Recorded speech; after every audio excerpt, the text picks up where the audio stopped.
Advocate Satheesh Vasant, ഇതാണ് ദേശീയ രാഷ്ട്രീയത്തിലും കേരള രാഷ്ട്രീയത്തിലും നിലനിൽക്കുന്ന ഒരു സ്ഥിതി. ഇപ്പോൾ എം വി ജയരാജൻ പറയുന്നത് പോലെ അത്ര പെട്ടെന്ന് പരിഹരിക്കാൻ പറ്റുന്ന ഒരു പ്രശ്നമല്ല ഇത്. നേരത്തെ പാണ്ഡ്യാല ഷാജിയുമായി സംസാരിച്ചപ്പോൾ അങ്ങ് ചില എതിരഭിപ്രായം ഉന്നയിക്കുന്നത് കണ്ടു. 500 പോലീസുകാരെ അവിടെ നിർത്തിക്കൊണ്ടാണ് കണ്ണൂരിൽ ഈ സമ്മേളനം നടക്കുന്നത്. അത് മാധ്യമങ്ങളിൽ വാർത്ത വന്നതാണ്. മഫ്തിയിൽ സ്പെഷ്യൽ ബ്രാഞ്ചിന്റെ ഉദ്യോഗസ്ഥരടക്കം പാർട്ടി സമ്മേളനങ്ങളിൽ കയറിയിരിക്കുന്ന ഏർപ്പാട് ഇതിനു മുൻപ് ഉണ്ടായിട്ടില്ല. അസാധാരണമായ സംഭവ വികാസങ്ങളിലേക്ക് CPM-ന്റെ ജില്ലാ സമ്മേളനങ്ങൾ മാറുകയാണ്. അതായത് അവിടെ ഉണ്ടായിരുന്ന പാർട്ടി കെട്ടുറപ്പ് പോയി, വിശ്വാസ്യത പോയി.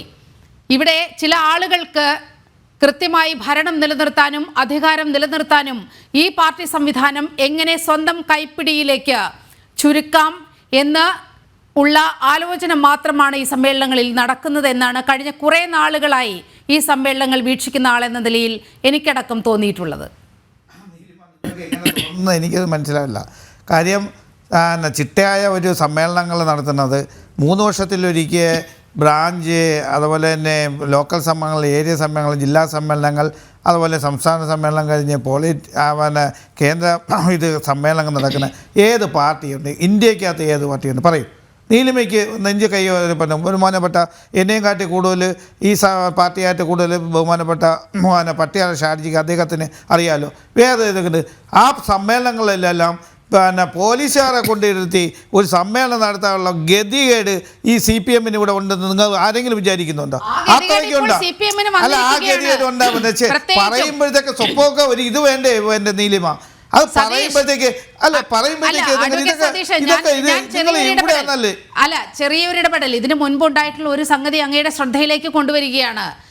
മുഖ്യമന്ത്രിക്ക് സുരക്ഷയൊരുക്കാൻ പാർട്ടി കേഡർമാർ മതി, പാർട്ടി സഖാക്കൾ മതി എന്ന് പറഞ്ഞിടത്ത് 500 പോലീസുകാരെ CPM-ന്റെ കണ്ണൂർ ജില്ലാ സമ്മേളനത്തിലേക്ക് അണിനിരത്തിക്കൊണ്ട് ആ പോലീസുകാരുടെ സുരക്ഷയിൽ സമ്മേളനം നടക്കുമ്പോൾ സഖാക്കൾ തമ്മിൽ എന്ത് വിശ്വാസമാണ് നിലനിൽക്കുന്നത്? അവിശ്വാസം കൊണ്ടല്ലേ പോലീസിനെ അവിടെ അണിനിരത്തി സമ്മേളനം നടത്തേണ്ട ഗതികേടിലേക്ക് എത്തുന്നത്? അല്ല, ഒരു ഗതികേടുമില്ല. CPM-ന്റെ ഓരോ ജില്ലാ സമ്മേളനം നിങ്ങൾ നേരത്തെ 2 ഇത് ഗ്രൂപ്പുകളായിട്ടൊന്നും PS ഗ്രൂപ്പും പിണറായി ഗ്രൂപ്പും എന്നൊക്കെ പറഞ്ഞുകൊണ്ട് നിങ്ങൾ ഇപ്പം അതൊന്നും പറയാനില്ല. ഇപ്പം എന്ന് വെച്ചാൽ സമ്മേളനങ്ങളിൽ പിണറായി സഖാവ് ചെന്നിരിക്കുന്നു. എവിടെയൊക്കെ ചെന്നിരുന്നാണ് നിങ്ങൾ പറയുന്നത്? അവിടുത്തെ കാര്യങ്ങൾ മനസ്സിലാക്കണം. ആഭ്യന്തരമന്ത്രിക്ക് കുഴപ്പമുണ്ടെന്ന് എത്ര സമ്മേളനങ്ങൾ പറഞ്ഞിട്ടുണ്ട്. മന്ത്രിയല്ല, മന്ത്രിയുടെ വകുപ്പിന് പോലെ പോലീസുകാർക്ക് നമുക്ക് പോലീസ് സ്റ്റേഷനിൽ പോലും എത്താൻ പറ്റില്ല. നിങ്ങൾ നേരത്തെ എങ്ങനെയാണ് പറഞ്ഞുകൊണ്ടിരുന്നത്? CPM ഭരിക്കുമ്പോൾ, ഇടതുപക്ഷം ഭരിക്കുമ്പോഴത്തേക്ക് എല്ലാം ഭരിക്കുന്ന അവിടുത്തെ ലോക്കൽ സെക്രട്ടറി, ഏരിയ സെക്രട്ടറിയാണ്, അല്ലെങ്കിൽ ബ്രാഞ്ച് സെക്രട്ടറിമാരെന്നൊക്കെയല്ലേ പറഞ്ഞു. ഇപ്പം അതൊന്നും പറയില്ലല്ലോ. നേരത്തെ എന്താണ് എല്ലാ ഓർഡറുകളും കൊടുക്കണ എവിടെ നിന്നാണ്? AKG സെൻറ്ററിൽ നിന്നാണ്. ഇപ്പം അത് പറയുന്നില്ലല്ലോ. അപ്പോൾ ഇതൊന്നും നിങ്ങൾ മറച്ചു വയ്ക്കാൻ വേണ്ടി സമ്മേളനങ്ങളിൽ സമ്മേളനങ്ങളിൽ ജയരാജൻ സഖാവ് പറഞ്ഞെന്താണ്? അവിടെ എന്ന് പറയുന്നത് നമുക്ക് വോട്ട് ചോർച്ച ഉണ്ടായി, അത് പരിഹരിക്കണ്ടേ? അത് ജില്ലാ സമ്മേളനങ്ങളിൽ അദ്ദേഹത്തിൻ്റെ റിപ്പോർട്ടായിട്ട് കൊടുക്കുന്നത് തെറ്റിദ്ധാരണ എന്തിനാണ് എടുക്കുന്നത്? അവിടെ നമുക്ക് ചോർച്ച ഉണ്ടായിട്ടുണ്ട്, അത് എന്തുകൊണ്ട് പരിഹാരം കാണണം? ആ പരിഹാരം കണ്ട് അടുത്ത സമ്മേളനത്തിനും അല്ലെങ്കിൽ അടുത്ത ഇലക്ഷന് മുമ്പേ നമുക്കത് പരിഹരിക്കണം. അത് പരിഹരിക്കണ്ടേ? അങ്ങനെ പറയുമ്പോഴത്തേക്ക് അത് നമ്മളെന്നൊക്കെ ആളുകളെല്ലാം വിട്ടുപോണ് എന്നുള്ള രീതിയിലോട്ട് പറയുന്നതൊന്നും ശരിയായ നടപടിയല്ല. അത് നമ്മളൊരു രാഷ്ട്രീയ പാർട്ടി കഴിയുമ്പോഴത്തേക്ക് എന്തുകൊണ്ടാണ് ഇങ്ങനെ വോട്ട് ചോർച്ച ഉണ്ടാകുന്നത്? പല കാരണങ്ങളുണ്ട്. നിരീക്ഷകൻ എന്ന നിലയിൽ താങ്കൾക്ക് എന്താണ് ഒന്നാമത് നമ്മൾ 9 വർഷം കൊണ്ട് തുടർച്ചയായി ഭരിച്ചുകൊണ്ടിരിക്കുന്നു. നിങ്ങളൊന്ന് മനസ്സിലാക്കണം. അതിൻ്റെ ഒരു ആൻറ്റി ഇൻക്യുംബൻസി സ്വാഭാവികമായി വരും, ഇല്ലയെന്നൊന്നും പറയുന്നില്ല. പക്ഷേ എന്നിരുന്നാലും രാഷ്ട്രീയത്തിൽ നേതായോ ഐഡിയോളജിക്കലിൻ്റെ ഇതൊക്കെ പറഞ്ഞു തന്നു. വ്യതിയാനങ്ങൾ വരുമ്പോഴത്തേക്ക് പാർട്ടി അണികൾക്ക് അത് വിഷമമുണ്ടാവും. അദ്ദേഹം പറയും, പട്ടിയാല ഷാജി പറഞ്ഞില്ല, പഴയ സഖാക്കളല്ല, ഇപ്പോൾ ന്യൂ ജനറേഷൻ കുട്ടികളാണ്, അവർ ഇതൊക്കെ പഠിക്കും. അപ്പോൾ അവർക്ക് ചില ഇഷ്ടങ്ങൾ അനിഷ്ടങ്ങളൊക്കെ വരുമ്പോഴത്തേക്ക് അത് പാർട്ടിയിൽ പ്രകടമാവും. അത് സ്വാഭാവികമല്ലേ? അപ്പം നമുക്ക് എവിടെയാണ് തെറ്റുപറ്റിയിട്ടുണ്ട്? പാർട്ടിക്ക് തെറ്റിയിട്ടുണ്ടെങ്കിൽ പാർട്ടി തിരുത്തണം. അതെന്താ കുഴപ്പം? അത് ചർച്ചയിലൂടെയല്ലേ നമുക്ക് മനസ്സിലാവാൻ കഴിയുള്ളൂ. ആ ചർച്ചയിലൂടെ മനസ്സിലാക്കി തന്നെ പോകുന്നത്. പിന്നെ ഇത് BJP-യുടെ പ്രതിനിധി പറയുന്നത് നമ്മളെ CPM എന്ന് പറയുന്നത് കോൺഗ്രസിൻ്റെ B പാർട്ടിന്ന്. എന്തിനാണ് അങ്ങനെ പോണത്? ദേശീയ തലത്തിൽ നമുക്ക് CPM പോലത്തെ പാർട്ടിക്ക് എത്ര സംസ്ഥാനങ്ങളിൽ വേരോട്ടുണ്ടെന്ന് നമുക്കറിയാലോ. ബാക്കിയുള്ള എല്ലാം കോൺഗ്രസിൻ്റെ കൂടെയാണ്. ഇപ്പം BJPക്കെതിരായിട്ട് നമ്മൾ ഒരു ബദൽ ശക്തിയായിട്ട് കാണുന്ന കോൺഗ്രസിനെയാണ്. അത് എല്ലാ സംസ്ഥാനങ്ങളിലല്ല, കേരളത്തിലൊന്നും നടക്കില്ല. ഇപ്പം 2026 തെരഞ്ഞെടുപ്പിനെ പറ്റി പറഞ്ഞു. 2021 പിണറായി ഈ ഇടതുപക്ഷം LDF സർക്കാർ വീണ്ടും വരുമെന്നേ. നിങ്ങളൊന്ന് പരിശോധിക്കൂ. ഞാൻ പറഞ്ഞിട്ട് ഈ LDF സർക്കാർ 9 വർഷം കൊണ്ടിരിക്കുന്നല്ലോ. ഒറ്റ മന്ത്രിമാരെ പറ്റി നിലിമയ്ക്ക് പറയാൻ പറ്റുമോ? അഴിമതി എന്ന് പറയാൻ പറ്റുമോ? അഴിമതി എന്ന് വെച്ചാൽ എവിടെയെങ്കിലും നിങ്ങൾ പറയാൻ പറ്റുമോ? അപ്പം ഇതെന്ന് പറയുന്നത് കരുതിക്കൂട്ടി എല്ലാ രാഷ്ട്രീയ പാർട്ടികളും CPM തകർക്കണം. അഴിമതിയുടെ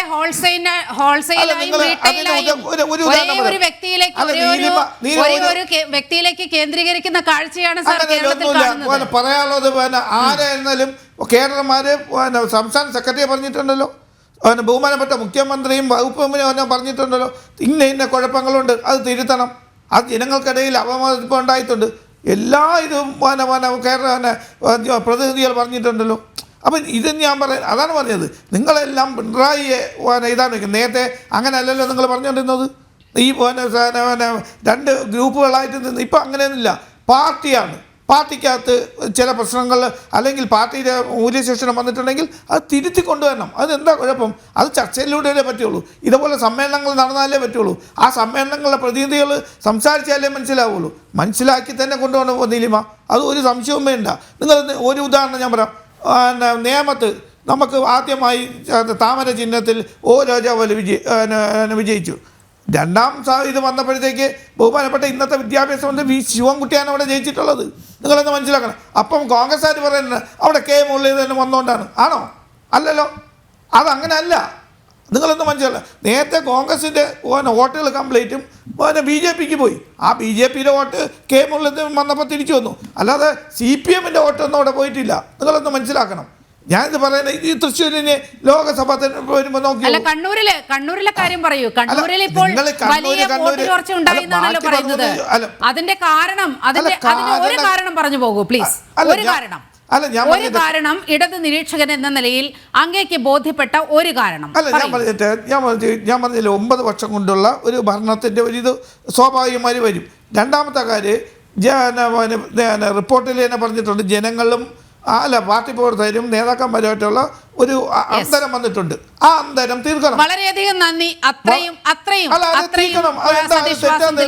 അത് തീർക്കണം. അങ്ങയിലേക്ക് വരാം.